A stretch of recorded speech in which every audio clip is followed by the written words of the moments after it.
Welcome back to The Critique, where we take your detailed submissions and help refine them for maximum impact. The material we got today is a really insightful piece called WhyItTV, and it's all about Lego. It analyzes how their dedication to quality and stability actually ends up constraining them creatively and strategically. And it is a sharp, accurate summary. This is a very high-quality submission. The writer absolutely nailed the core premise, The focus on those subtle systemic trade-offs. It's conceptually very rich. But I think to really maximize the argument, we need to bring in some of the more volatile modern challenges that are really testing that old promise of stability. Okay, I'm ready. Let's dive into those opportunities. Where should we start? Let's start with the cost of reliability. I think the discussion needs to integrate this really modern trade-off between their extreme engineering precision and the huge organizational push for sustainable materials. Right. The current piece talks about reliability mostly through price and, being slow to adapt. But the weakness there is that it kind of overlooks the massive technical risk. I mean, you're trying to do a wholesale change in your core material. While keeping the exact same microscopic tolerances. Yeah, from ABS plastic to something bio-based. That is the ultimate engineering restraint. You can't just swap out materials and expect the same clutch power. Not when your entire brand is built on that perfection. So my suggestion is to deepen that analysis. Frame Lego Sustainability Initiative not just as, a financial thing, but as a strategic challenge that directly threatens their non-negotiable quality guarantee. Wait, hold on. Isn't that precision a strength? Why should the writer frame it as a constraint instead of just, good business? Because the constraint is what happens when that strength collides with another, equally powerful goal. In this case, sustainability. The system demands that tolerance, that famous 0.01 mm clearance, which is thinner than a human hair, has to hold true for all 10,000 unique parts they make. When you change the fundamental chemistry of the plastic, holding that tolerance becomes incredibly difficult and strategically very risky. So the listener needs to use some really specific, almost shocking examples to make that point land. Absolutely. They should highlight the failure rate goal. It's staggering. They're aiming for something like 18 parts out of every million produced to be the absolute maximum that can fail. That's a failure rate of, what, 0.00002%? Exactly. That number just makes the constraint so visceral. It shows there is zero margin for error when you're trying to invent a new compound. And then you can contrast that intention with the reality of what they've achieved.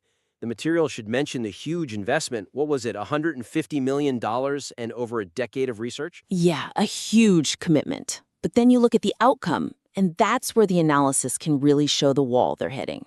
Right. You have to highlight that. Despite all that money and time right now, only 2% of their products use those segregated, sustainable materials. That 2% figure, you put that next to $150 million and 11 years of work, and it tells the whole story of a corporate goal hitting a scientific and supply chain wall.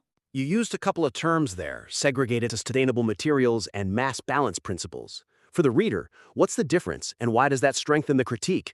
That's a great question. So, segregated materials means the bricks are physically made of 100% sustainably sourced material. That's the real, hard engineering challenge that's stuck at 2%.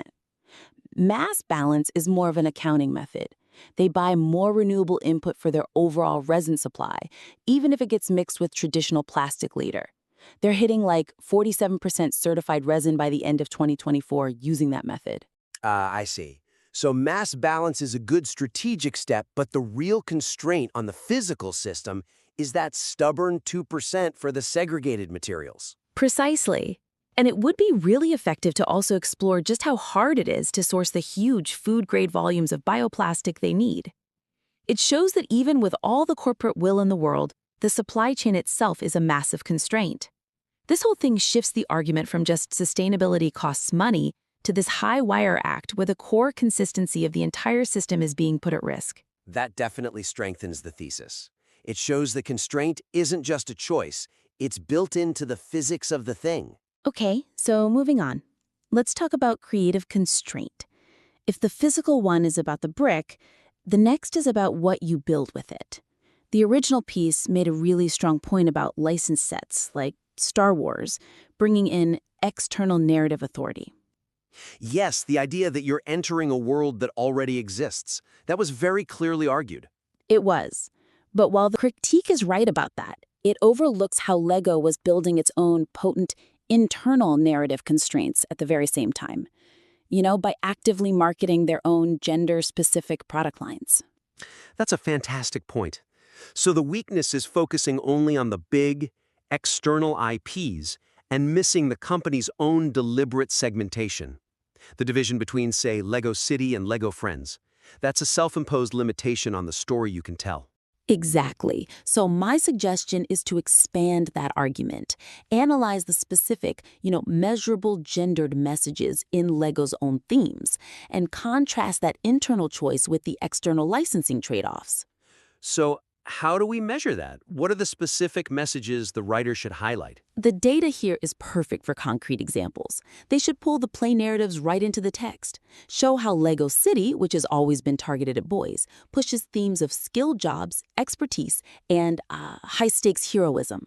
And then contrast that directly with LEGO Friends. Right. The Friends sets are focused on very different things. Socializing, being domestic, hobbies, caring for others, appreciating beauty.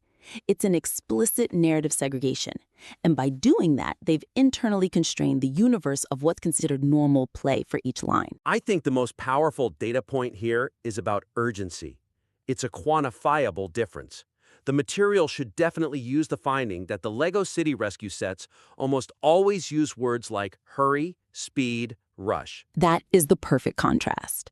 Because you compare that with the Friends Rescue sets, where only, 6% of them had any sense of urgency? The Friends narratives were often about passive, slow care activities.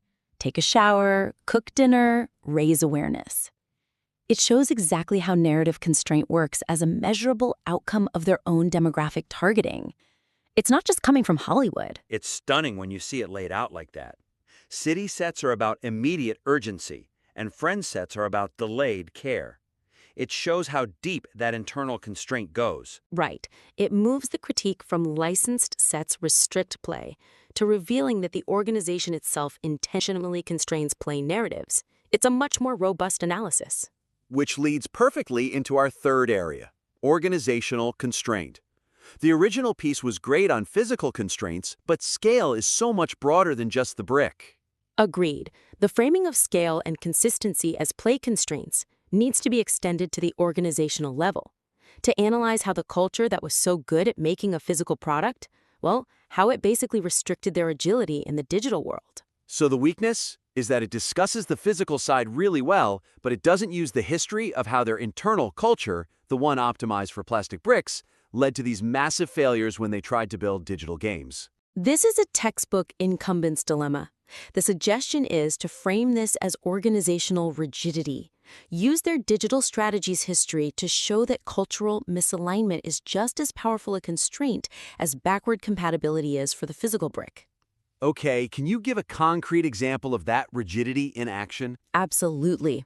Start with the project they managed internally that failed, LEGO Universe. The materials should incorporate the fact that it was subscription-based, $15 a month, and it failed to make enough money to stay online, even though it had over 2 million active accounts and great test audiences. The organizational failure is the core insight there. They spent years and millions on something internally, and their greatest strength, control and stability, became their biggest weakness. And it goes even deeper. The crucial detail is the organizational clash. The critique needs to highlight that LEGO management, who had no software experience, imposed these rigid, slow product expectations on the game developers, just like they were launching a new physical set. Which is the complete opposite of how you build a digital platform. They were unwilling to adapt or pivot quickly. They tried to build software with the metabolism of plastic. That's the perfect way to put it. And then you use the powerful contrast. Show how they finally succeeded by using external systems. Contrast the LEGO Universe failure with the massive success of licensing their franchises for video games, Star Wars, Marvel, Harry Potter. And those licensed games made billions, over $1.7 billion. That's the proof that the constraint wasn't the market for digital Lego. It was the organization's inability to build it. Yes, success came when they leveraged external expertise, TT Games in this case, instead of trying to build these high-risk internal systems that were just incompatible with their culture of physical perfection. That really shows how the cultural constraint shaped their strategy.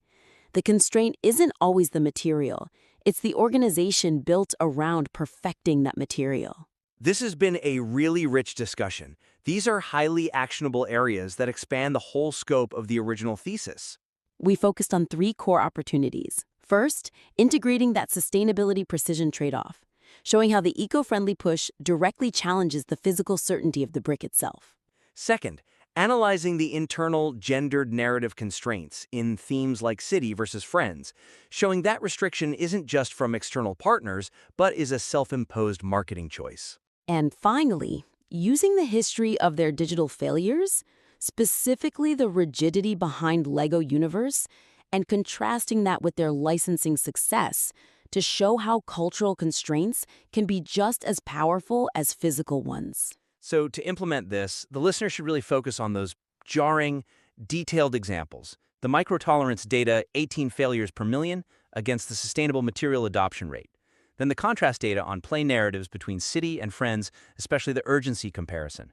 And finally, detailing the strategic fallout of the LEGO Universe attempt versus success of the licensed IP games. Those elements are going to make this critique so much sharper and more robust by showing that the system's constraints are always evolving. We absolutely look forward to seeing the revised version. If you integrate this feedback, please submit your work back in for a follow-up critique. Until then, keep building those critical systems.